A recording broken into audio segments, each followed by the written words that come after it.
Yun ay what's up mga kapatid. Ay ngayong araw nga ni pala ay nagbabalik na naman ang inyong idolo na si Nikong Gwapo. Ay sa pagkakataon nga ni Are ay ba, ay pinasyal ko si Mama din sa Calapan. Alam ko ninyo kung anong ginawa namin dyan? Ay wala. Ito lang, sumakay kami dito sa under na na hagdan. Ay, mayroon pala din sa Calapan. Ano nga bagang tawag dito? Ito yung hagdan na nag-andar. At habang ako nga niyo naihi, aba, ay napansin ko may nakalagay na ganito. Ano ga ibig sabihin na rin? Hindi ko alam eh. Baka ako'y sa ihian ng babae na punta nito. Pagkatapos nga namin umihi, aba, ay bumaba na kami ni Mama.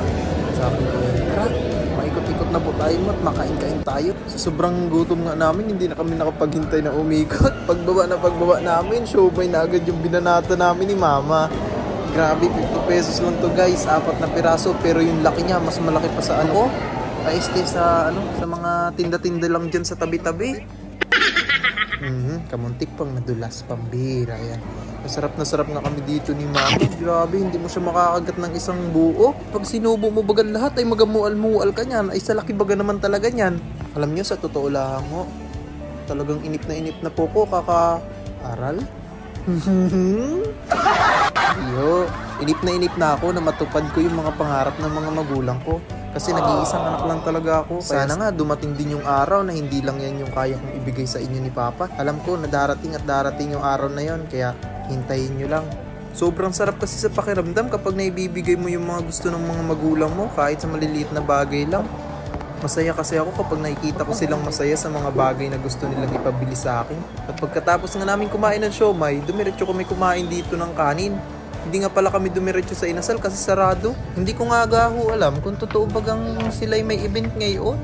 O talagang ayaw nila akong pakainin at alam nilang malakas akong kumain. Pagkatapos ko nga busugin si Mama, sabi ko sa kanya, Mama, may bili naman din doon sa loob. Tara doon sa loob, baka may gusto kang bilhin. Eh diyan nga, umikot-ikot siya at dito siya dumiretso sa may mga tsinelas. Sabi ko, anong tsinelas abilin nito? Eh dami-dami ng tsinelas din sa bahay. Ay ang gusto pala nitong tsinelas ay yung dipom, yung malambot. Sabi niya ay agamitin daw niya sa loob lang ng bahay. Aba, ay natingnan niya, ay natingnan yung price. Sabi niya. Pero hindi niya makita. Yan. Pero nung tiningnan ko, wala nga talaga doon at tinuro ko sa kanya kung nasaan. Pagkaturo ko nga sa kanya nung price, sabi niya sa akin, mahal naman. Tapos sabi niya, pipili na lang daw siya ng iba. Tapos tumingin-tingin pa nga, pero pakiramdam ko, type na type niya yun, todo ang kapae. Kaya sabi niya, titingin daw muna siya, hanap-hanap ulit siya, yung mas mura-mura daw. Hindi sabi ko, sige, hanap-hanap ko lang dyan. Madami naman po dyan nakapagpilian. Sobrang saya niya ngang namimili. Alam mo yung pakiramdam na parang, ay, kukunin ko to. Kasi alam ko naman na ibibigay to sa akin, ganito, ganyan. Yung masarap lang na makita na nagiging masaya sila kahit sa maliliit na bagay lang. Sana talaga, pagpalain tayo. Kasi sobrang dami ko pang mga pangarap para sa inyo. Hindi lang sa ganitong klase ng bilihan kita dadalhin, Mama. Siyempre si Papa din. Hindi lang siya nakasama kasi nga masyado siyang busy-busyhan. At yan na nga, umikot-ikot, hanap-hanap. Sabi ko sa kanya, aba, may napili siya. Ito, kulay pink. Pero sabi ko, parang madumihin.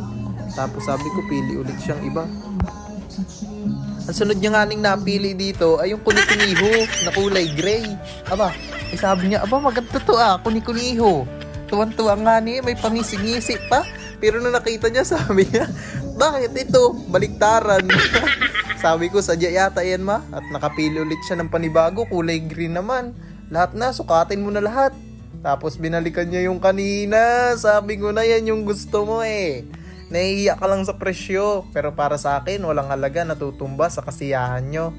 Pagkasukat nga dito ni Mama, aba, may pagtalon-talon pa, papadyak-padyak. Aba, alam kong type na type mo yan, nararamdaman ko. Kaya sabi ko, sige, yan na lang. Tapos sabi niya, mahal naman yung price nito. Sabi ko, sige, babayaran na natin yan. Hindi pwedeng wala si Papa, ipapatalo ko ba naman siya? At pagkatapos nga, pinabayaran ko na sa kanya. Asus, ginuo ko.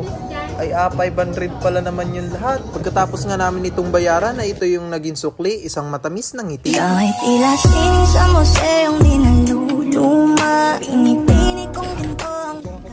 Paano ba yan mga kapatid? Hanggang dito na lang ulit muna. Hanggang sa susunod, paalam!